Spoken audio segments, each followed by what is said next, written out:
¿Qué tal? Buenas tardes, ¿cómo están? Feliz jueves para todos. Casi finalizamos una larga semana con muchísima información y en temas del día, usted ya sabe, escogemos 3 temas, además de aquellos que nos llegan a través de nuestros corresponsales para conversar sobre ello. Recuerde que este es un espacio completamente privilegiado porque acá les leemos en vivo y en directo a través de la plataforma X, de la red social X. Allí también le esperamos con nuestra pregunta del día, con la cual siempre arrancamos. Acá la pregunta les dejo pensar durante todo el programa y luego, en el tercer tema, va a encontrar detalles para completar la respuesta que se le imagine en este momento con el conocimiento que tenga sobre lo que sucede en Haití. Acá les muestro. En Haití, el Consejo Presidencial de Transición no acuerda aún mecanismos para elegir a su presidente mientras dimite Ariel Henry como primer ministro. ¿Cuáles deberían ser los puntos urgentes del Consejo para una solución a la crisis? Nos preguntamos. ¿Por qué preguntamos sobre los puntos urgentes? Porque en la primera reunión que tuvo lugar precisamente en esta jornada, la primera discusión no llegó a un acuerdo definitivo, solamente en el punto de decidir cómo elegir al presidente del Consejo. Imagínense, afuera del lugar está el pueblo haitiano pasando muchísimo trabajo con la crisis en temas educativos, en temas de salud, y por otro lado el Consejo se enfrasca el primer día en un mecanismo para elegir a su presidente. Tenemos de alguna manera una dimensión de cuáles son las prioridades de este Consejo, cuáles son las prioridades del actual interino primer ministro, cuáles son las prioridades de los representantes también que llegan allí apoyados por un lado por Estados Unidos, que también ha dicho que ha enviado armas no letales supuestamente para apoyar a la policía en su enfrentamiento con las pandillas. ¿Quiénes son las pandillas? ¿Son partes del pueblo haitiano? ¿Cuáles son sus demandas? Son muchísimas preguntas que les dejamos en el aire para que responda nuestra pregunta del día en temas del día.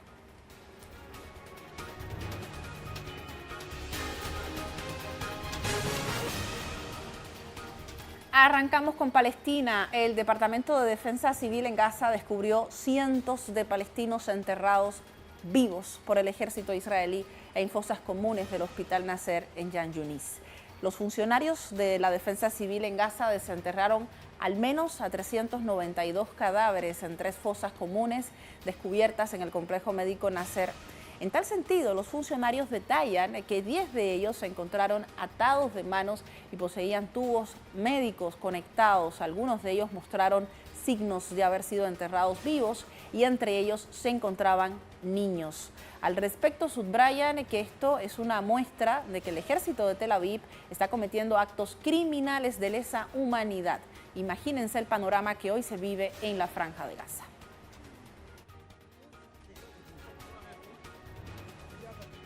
Las salas de control recibieron notificaciones de que cientos de ciudadanos estaban desaparecidos en el complejo médico Nasser. Nuestro equipo se desplazaron inmediatamente en coordinación con el Departamento Forense de la Gobernación y se dirigieron al campus del complejo médico Nasser, donde se descubrieron 3 fosas comunes, una frente a la morgue, la segunda detrás de ella y la tercera al norte del edificio de diálisis. El funcionario de Defensa Civil, Yamen Abu Soleiman, destacó que luego de los 202 días de guerra, de conflicto, de genocidio directo, han hecho llamados a la comunidad internacional para que ejerza presión sobre Israel y así detener la masacre contra la Franja de Gaza. Después de 202 días de guerra, pedimos a la comunidad internacional que ejerza presión y detenga inmediatamente esta agresión contra nuestro pueblo y que permita la entrada de todos los centros de derechos humanos del mundo y de la prensa internacional para denunciar estos crímenes. Vamos a conectarnos directamente con Damasco. Nuestro compañero Hichan Guanú se encuentra allí para ampliar detalles sobre este tema. Hichan, contigo, adelante.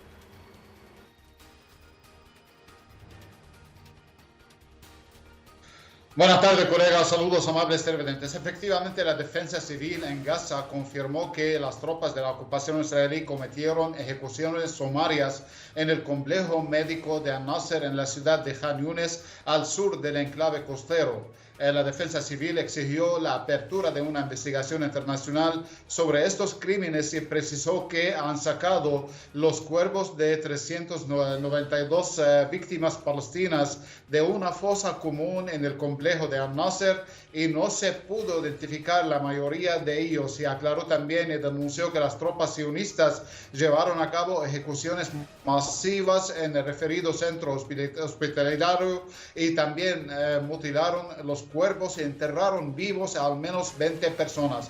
Algunos de los cadáveres realmente se encontraron con síntomas de tortura, otros cadáveres o cuerpos con las manos atados y los pies atados. Incluido había niños dentro de esta fosa común que fue descubierta por la defensa civil en el complejo de Al-Nasser después de la retirada de las tropas de la ocupación israelí de este complejo el 7 de octubre pasado. Cabe destacar que el ejército de ocupación israelí afirmó que encontrar estos cadáveres no ha sido porque ellos lo habían enterrado, denunciando también que las informaciones de la defensa civil de Gaza carecen de fundamento, y aclararon que ellos intentaron, según informaciones de inteligencia, descubrir si hay cuerpos de rehenes entre los palestinos enterrados en el complejo, y una vez que habían identificado que no hay rehenes dentro de entre los cadáveres, habían devuelto los cadáveres a su lugar. Esta es la excusa que está utilizando la ocupación israelí para encubrir su crimen de matar y de ejecutar masivamente a personas civiles indefensas que estaban en el complejo sanitario de Al-Nasser en Khan Yunis. Ante esta situación también Naciones Unidas pidió abrir una investigación internacional, y hay que destacar también que Estados Unidos manifestó que los informes que llegan sobre esta situación son realmente preocupantes. Esta es la expresión que ha utilizado Estados Unidos ante este crimen y de lesa humanidad, de este crimen inhumano. Hay que destacar también que los trabajadores de la defensa civil y los trabajadores sanitarios de Gaza también habían exhumado cadáveres de fosas comunes en otro hospital, que es Al-Shifa, este mes en curso, y sus alrededores, tras afirmar que las fuerzas israelíes mataron a cientos de palestinos y dejaron que sus cuerpos se descompusieran durante el asedio de 2 semanas al complejo médico. Realmente esta situación continúa en la Franja de Gaza y continúa desde hace 200 días, 2 días, la agresión y la guerra genocida contra la Franja de Gaza, y el Ministerio de Salud de Palestina informó que en las últimas 24 horas las tropas israelíes han cometido más masacres, causando la muerte de 43 palestinos y dejando heridos a otros 64, con el cual se eleva la cifra de las bajas mortales desde el inicio de la agresión hasta la fecha a 34.305 muertos y 77.293 heridos, en su mayoría mujeres y niños. Más del 70% eran mujeres y niños, y también hay gran número de víctimas mortales que todavía se encuentran bajo los escombros, y en las carreteras y las ambulancias y los equipos de defensa civil no pueden llegar a estos cadáveres y a estas personas que están debajo de los escombros. Hay que destacar que las tropas de la ocupación israelí, según denuncian las autoridades palestinas y la resistencia palestina Hamas, intentan utilizar todos los medios a su alcance, aterrorizar a la población civil de la Franja de Gaza, causar muertes masivas, para obligar a los gazatíes a abandonar su territorio y para vivir como desplazados en países vecinos, cuestión que la resistencia de los palestinos de Gaza afirman que no va a tener éxito, puesto que ellos permanecen aferrados a su tierra y apegados a la resistencia, que sigue asestando duros golpes a las tropas de la ocupación israelí. Esa es toda la información que tenemos por ahora. Adelante, por favor. Gracias, queridos Hicham, por los detalles. Situación lamentable y muy triste la que sucede en estos momentos, la que sostiene, en la que sobrevive en realidad el pueblo gazatí. Vamos a esta hora a recordarle cuál es nuestra pregunta del día para esta tarde.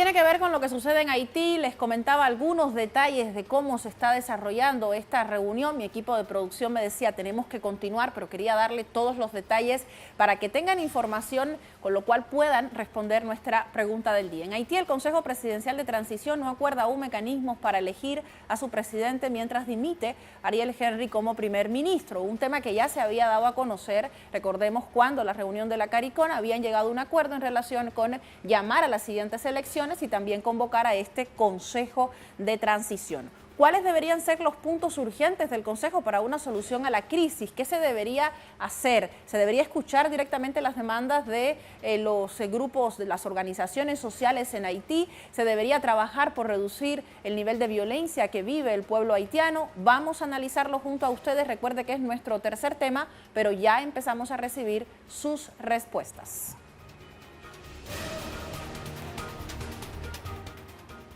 Vamos con nuestra imagen del día. También le damos información a través de la vía visual, básicamente, porque las imágenes a veces dicen mucho más de lo que podemos contarle nosotros. Nos vamos hasta Pakistán.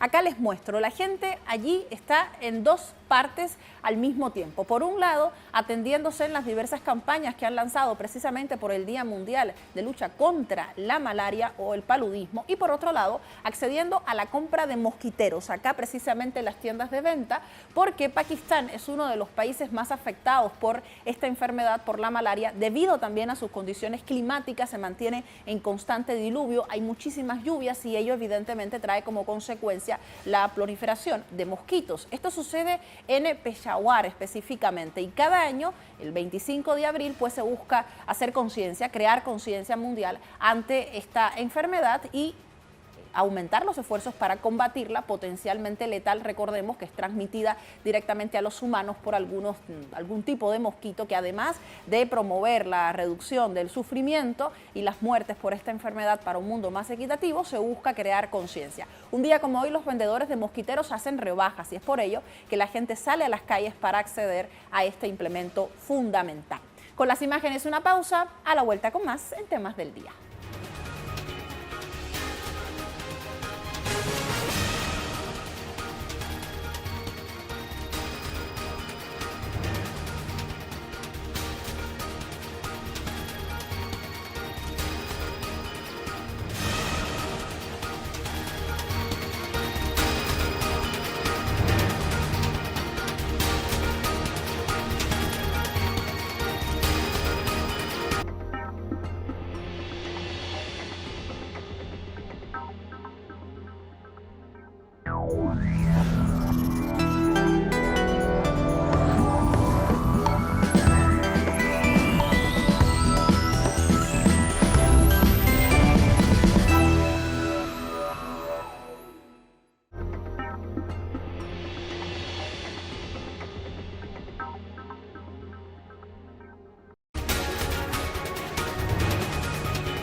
Regresamos con información sobre lo que se conmemora hoy en Portugal, 50 años de la Revolución de los Claveles, que puso fin a 46 años de la dictadura luego del golpe de militares antifascistas que alumbró la democracia. Así lo exponen ellos.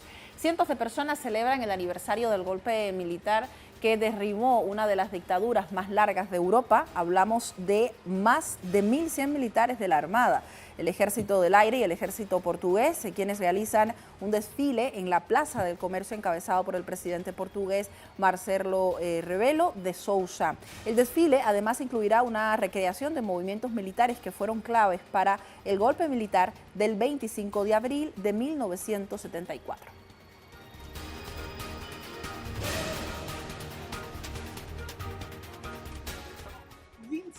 El 25 de abril significa la libertad de expresión. Fue una cosa muy bonita, en una cosa que todos deseábamos. Lo que queríamos, que el pueblo pudiese hablar y que saliese a las calles libremente. Fue una cosa maravillosa. No podemos perder los derechos que habíamos ganado. El 25 de abril todos ganamos y no podemos volver hacia atrás. Porque los que sufrimos, yo que sufrí la represión, la prisión no puede permitir retroceder. No podemos volver atrás, decía la entrevistada. Vamos con más detalles desde Lisboa con nuestro corresponsal Sergio Rodrigo. Adelante, Sergio. Muy buenas, pues efectivamente, jornada festiva en Portugal para conmemorar el 50 aniversario de la Revolución de los Claveles. Hoy en esta Asamblea de la República donde nos encontramos se ha celebrado una sesión especial en referencia a estos 50 años de aquella revolución, la Revolución de los Claveles que dio fin a 50 años de dictadura. Fue la madrugada del 25 de abril de 1974 cuando los revolucionarios del ejército de Portugal salieron a tomar los principales puntos estratégicos del país, principalmente aquí en Lisboa, expulsando al Estado Nuevo y a la dictadura y dando paso a la democracia en Portugal. Hoy, en este acto solemne que se ha celebrado en esa Asamblea de la República, por primera vez ha participado la ultraderecha, que se ha convertido en la tercera fuerza política de esta nación tras los últimos comicios parlamentarios que se celebraron en este país. Además de ello, los partidos de la izquierda han resaltado y han ensaltado la figura de los comandantes de abril, su heroica acción, pero también la necesidad de combatir en las calles y seguir luchando por los derechos y libertades de los ciudadanos portugueses, y es por ello que uno de los grandes actos también de la jornada de hoy ha sido la gran manifestación llevada a cabo en las principales calles de Portugal, principalmente en Lisboa, donde miles de personas se han congregado en el centro de la capital. Gracias, Sergio, por los detalles sobre lo que allí sucede. Les contamos sobre otros temas a través de un tuit.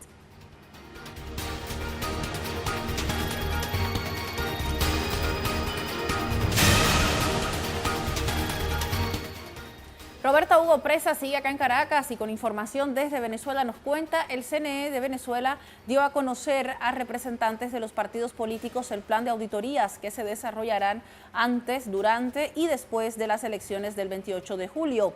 Esta tarde comenzó la auditoría técnica del sistema automatizado. Así nos lo cuenta.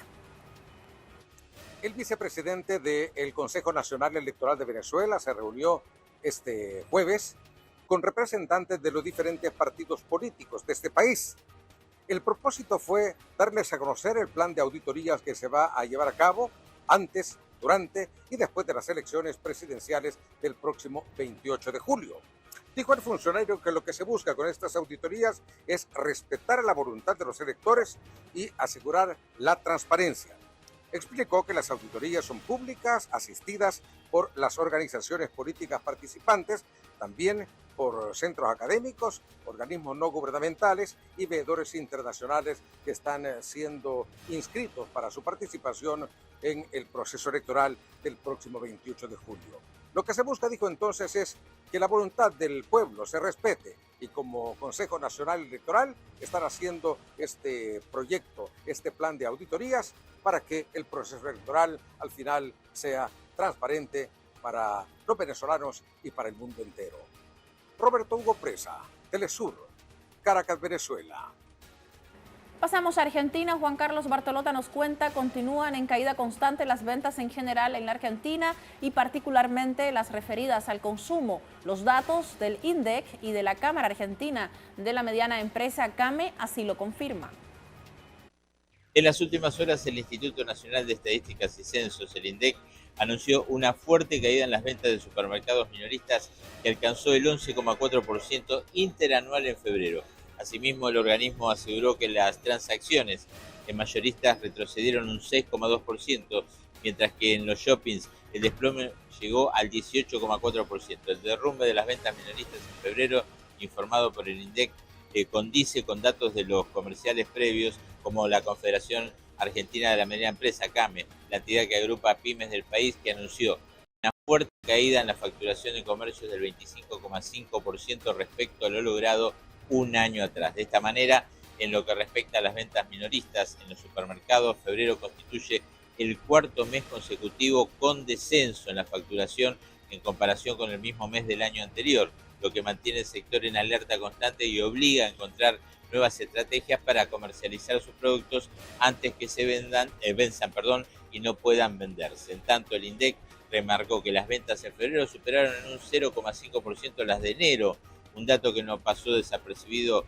para el gobierno nacional, que asegura que eso da cuenta de la estabilización de los precios tras la intervención del Ministerio de Economía sobre la política de precios de las grandes empresas que dominan sus respectivos mercados. Pero, en paralelo, especialistas en economía aseguran que la explicación del incremento del 0,5% en las transacciones entre enero y febrero es otra. Según expresan, el índice de ventas de enero de 2024 fue el más bajo de toda la serie de ventas de supermercados que publica el INDEC desde 2017, cuando retomó la publicación de esas estadísticas.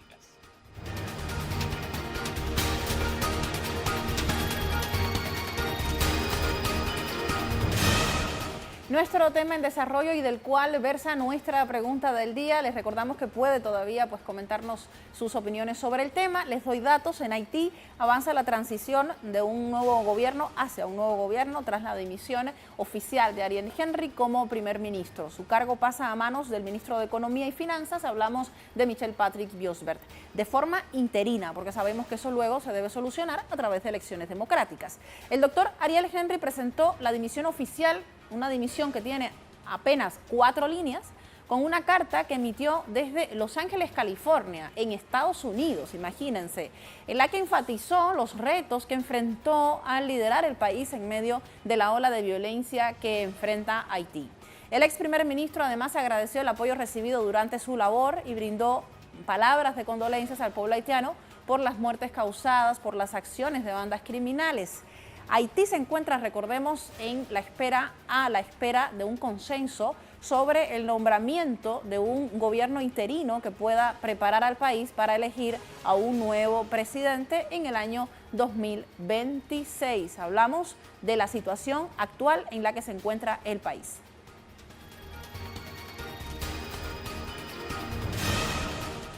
Acá el contexto. Los miembros del Consejo Presidencial de Transición juraron su cargo y se instalaron para dar avance al consenso que permite de alguna manera el nombramiento de un nuevo gobierno. El Consejo estará distribuido entre 7 miembros con la participación y voto de 2 miembros en calidad de observadores y sin derecho a votar. Y este precisamente fue uno de los puntos con lo cual no pudieron llegar a un consenso, porque uno de estos observadores afirma que no está de acuerdo con no acceder al voto. Esta es la primera reunión de la que le hablamos. En medio del proceso de transición vamos a contarles detalles de quién es el primer ministro interino. Acá lo tienen en pantalla.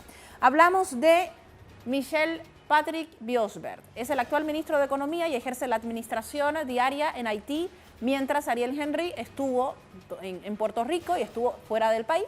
Biosbert ocupó el cargo de director de inspección fiscal durante 8 años y ha manifestado su voluntad de facilitar la transferencia ordenada. En estos momentos así se encuentra Haití.